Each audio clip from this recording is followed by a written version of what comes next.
Assalamu alaikum, Dr. Walaikum Saleem. assalam. How are you? Alhamdulillah, I'm fine. Okay, last time we had a really interesting conversation on letting your offspring make mistakes, aka us. So now I would like to go further, that what happens when we make mistakes and we are allowed to make mistakes. We are highly criticized and everyone just wants us to be the most perfect people in the universe. And even if that's not happening, one thing which we feel a lot is there's sort of a gap between us and our parents.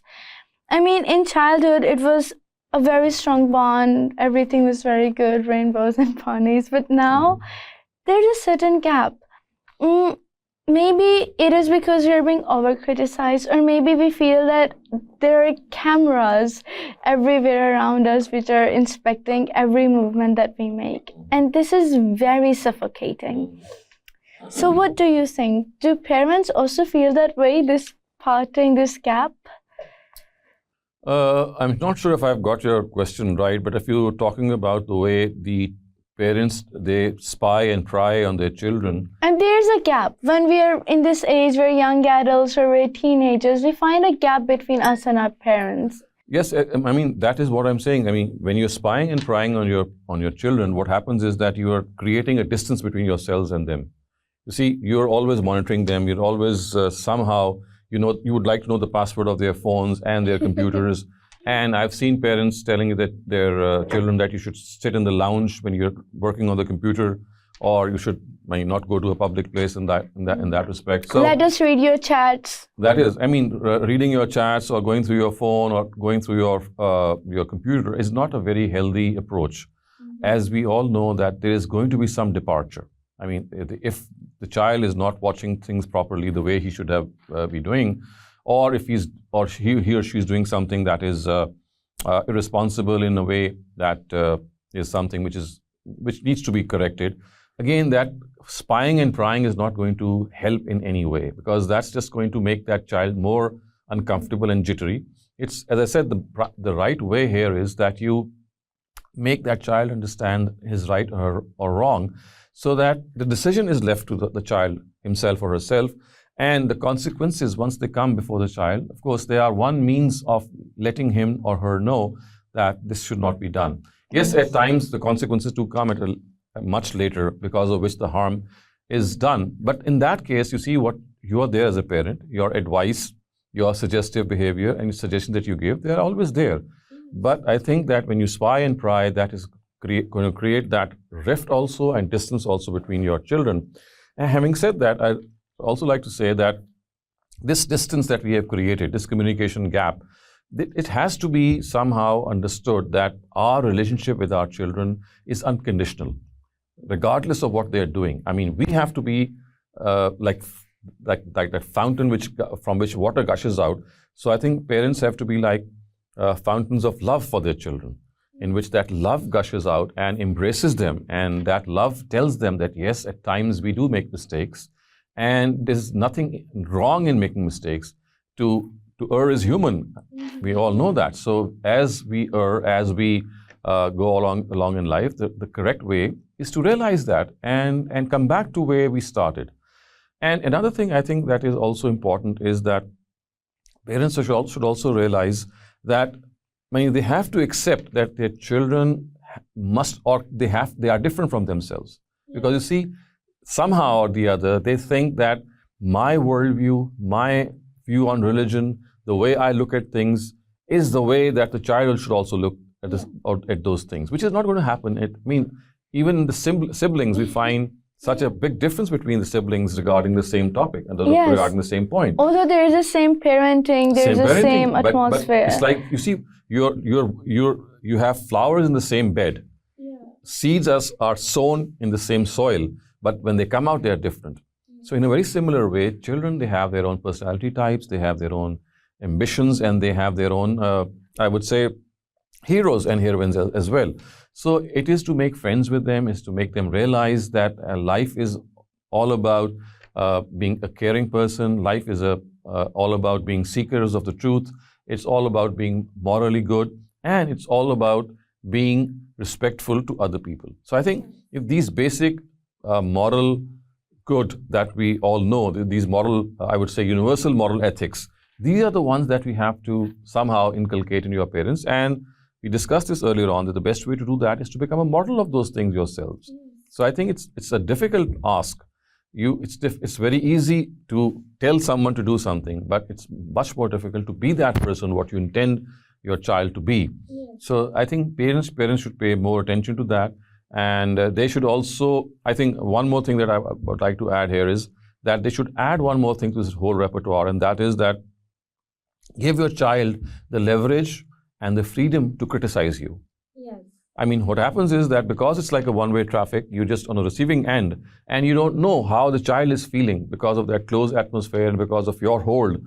Let the child also be given this opportunity occasionally that, well, if you think that you find something that you need to discuss, then the atmosphere should be so free, should be so conducive to two-way discussion that the child would just simply come up and say to mom, this is something that I would like you to reconsider, or dad, I'd like you to reconsider this thing. Instead of you go to mom and they're holding a dagger in their hand.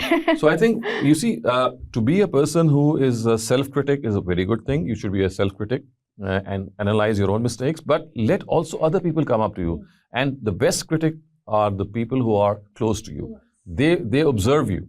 They see you very closely. And I think children are like our mirrors.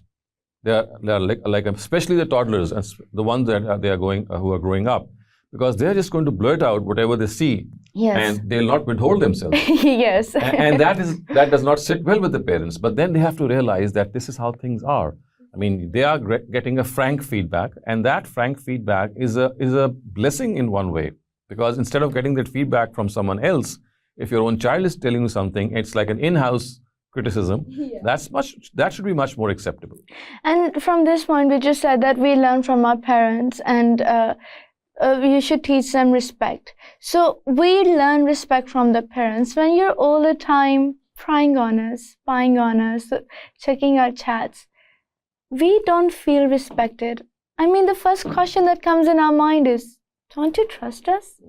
Do you think so little of us? Do you think so ill of us that you're not going to see and we're going to mess up? We're going to do something horrible? And although this is done out of sheer concern, I get it, but there is a way, as you said, the art of parenting, that without suffocating me, and I feel that maybe this is a very big failure, that if I am having a problem, and you have to come to know that by spying on me, on my phone, and maybe this is not my fault that I'm not telling you, maybe this is not my fault that you have to spy on me, because if you have to do it, it means you have not created this atmosphere for me that I can walk up to you and say that, Mom, I messed up. I think there is something wrong. I don't know what should I do. Maybe I feel I'll get too much judgmentalism. How dare you do this? You did that? How could you do that? Or there's absolutely negation.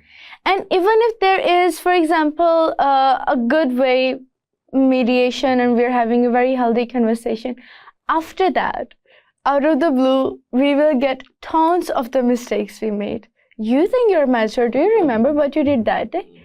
Do you remember what you told me that day? I mean, I tell you as my confidant. Give me a break. Yeah. And secondly, I'm telling you, just as I tell you that, Dr. Saleem, I made a mistake. And someday we're having a discussion and you said to me, well, what do you think of yourself? You remember you made that mistake? I mean, I will feel like I've been stabbed in the back. So, should we be stabbed in the back? I think, again, one thing that has to be realized is that everyone should have a private space. In fact, everyone has a private space. We all have our privacy. So, parents don't actually realize this, that the children, especially the young adults, they have a private space for themselves. They have some privacy as well. And they should not barge into that privacy. They should respect that privacy. What happens is, because they think that they are still children, on that occasion, they think that they have to make that correction immediately at the same time and give their own piece of advice without realizing that privacy is something in which a person has his or her own breathing space, in which you would like to act in a personal way And as you said, not judged, not being judged at all. Also, I think one thing that parents have to realize is that their children, they are going to learn from the society in which they are living in as well. And as the society influences them and has its toll on them and makes them, useful or otherwise, it is something that you have to accept, that your child, the way he or she gets that exposure is something that at times is not in your hand. You just cannot stop your child when he or she is going out, hanging out with children, or you just cannot, you cannot be protective that you start telling your child that, well, make friends with such and such a people, or give me the addresses of all your friends, Yes. give me the names of all your friends, and every time you go to a friend's place, call me from there.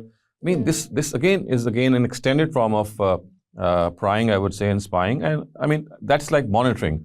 So no one would like that monitoring. So I think we can all boil it down to one thing, and that is that we need to actually behave with them as if they are grown-ups. Yes. We have to teach, and we have to respect them as adults. That is what we don't accord to our children. Yeah. Even if for a mother or a father who might be in the 60s or 70s, and if the child is in the 30s and the 40s, he or she would still receive the same Yes. amount of monitoring, which is the typical mindset of a desi parent. Yes. So I think this desi parenting is something that, because we do find it a lot, and because of the fact that this has created that rift between the children and the parents, that has to be addressed. And as we also discussed one day, that this is actually putting off their children. And I have seen families in which children, they tend to be avoidful of their parents. And then the next time, or the next step is that they start to just go away from their parents. They don't spend enough time at home. And when they grow old, they just move out of their houses. Yes. So I think this is not the right way in which we are heading. But I think one more thing that I'd like to add here is that, yes, parenting is something that is lacking a lot in many aspects.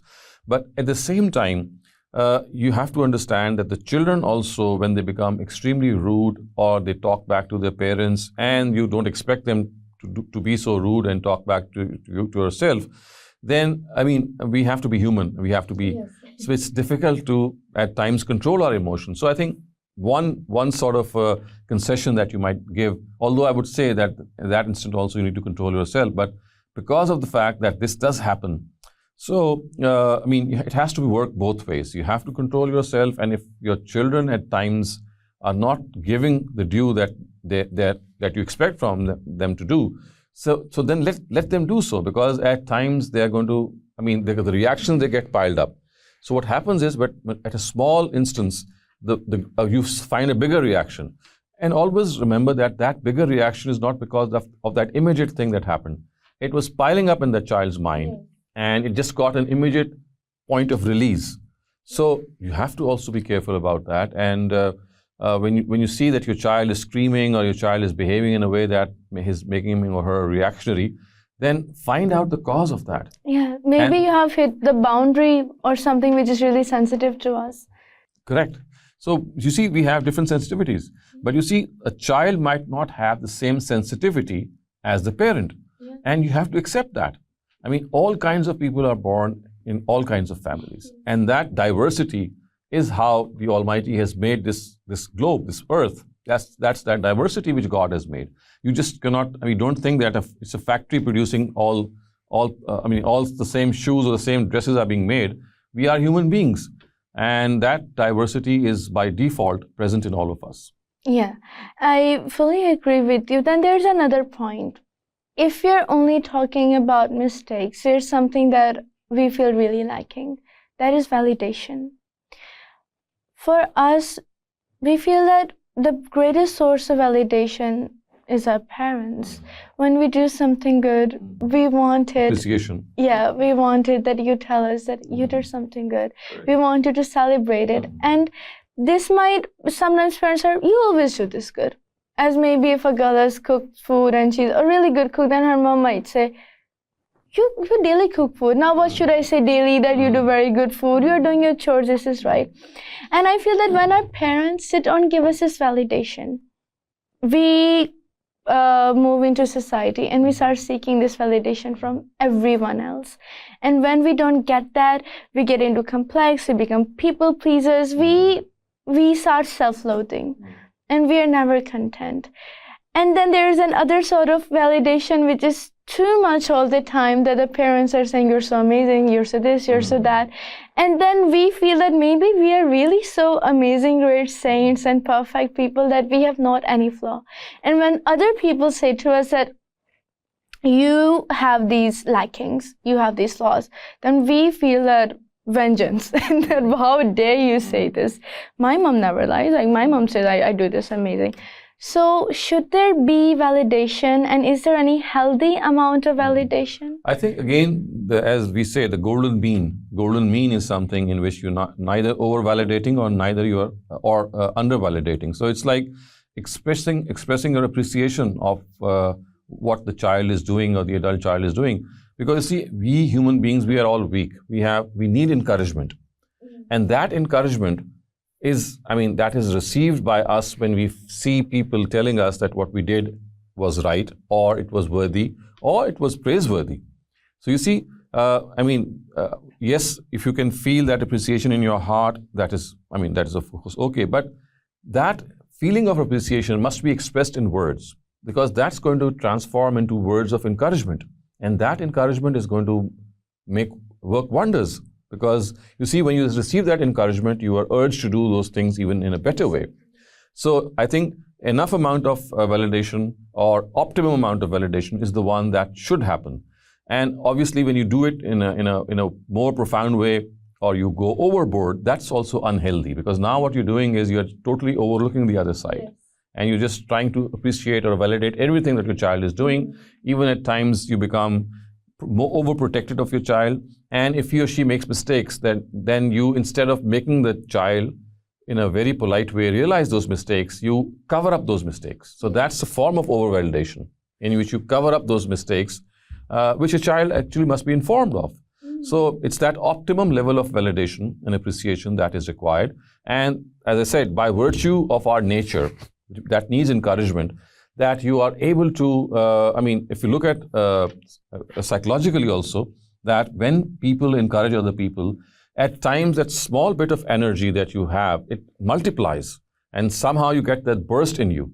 That appreciation gives you that burst of energy and that burst of motivation as well. Yes. And you are led to do something much more profound than what you did before. So I think that is absolutely a given. That should happen. So it should neither be under-validation nor over-validation. It should be that optimum validation that should always take place. And as if we discussed previously that how parents can use the card of Quran, I think we can see it also in a positive way, that Quran, Allah is Himself the greatest of teachers, the teacher of teachers, and the way how He tries to constrict us, how He tries to teach us in the Quran.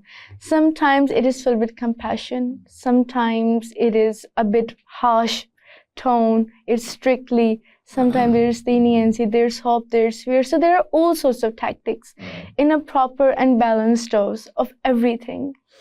And this whole discussion of ours, that can we make mistakes, can we not make mistakes, are there only bad things in a child, or can there be also some good side of them? It reminds me of my very favorite Latin verse. It says, "Et mulier fortis." A great woman is the one, qua mala partat, who takes her evil, who takes her mistakes to its excellent point, et moralia, as well as her morality. So the perfect woman, the perfect person, is the one who has also mistakes. But when he comes to correction of that mistakes, he is also perfect. So he has both good sides, and he has also a very bad side at the same time, with harmony. And one thing I would like to bring a discussion to an end with my general, I would like to share a sentiment that we have many times heard that when you are a child, you need consent. That consently presence of a parent, and you need their attention. But maybe I feel this, that there is no age of when we need a parent. It's every time. What changes is that the method. Maybe at that time I want you to see that I'm not consuming bugs or I'm not putting my fingers into sockets. And now maybe it is that instead of eating bugs, maybe that I am not getting into wrong people and I'm not feeding myself with wrong information, with toxic things. And maybe when I grow old or when I grow very big, there's a different sort of attention I want, a companionship. So it's like a timeless thing. Parenting is not confined to a particular age. It's like a constant thing. The only thing is the mode changes and the ways change, but it has to be there. Yes. And I would also like to add here that at times parents also need parenting, especially when they grow old. So they do, transfer that parenting to their children. But when they grow to that age in which they become virtually like children, so they need that attention. And as I said, parents need that parenting for them. You have to cajole them, you have to pamper them, you have to be emotionally present for them, which I find is the biggest thing that perhaps is lacking today, that you might be hiring maids and you might be giving them good clothes and all these amenities, but you are yourself absent. Yes. So as an adult grown up who has elderly parents, our biggest job is to be present for them, because you see, they are on the lookout for us. They wait for the child when he would come back at night or in the evening from work, and maybe just sit with them and maybe talk nonsense. Yeah. Things that don't make sense. But that is something that can make their day. That to be emotionally present for them, to make them realize that we are always there for them, and at the same time think that, we just cannot repay them. What they have done for us is so immeasurable, is so immense, that we just simply cannot repay them. All the sleepless nights and everything. Sleepless nights, the sufferings, and so many other things. And all that we can do is just try to be with them in their old age. Yes. Thank you so much, Dr. Saleem. My pleasure.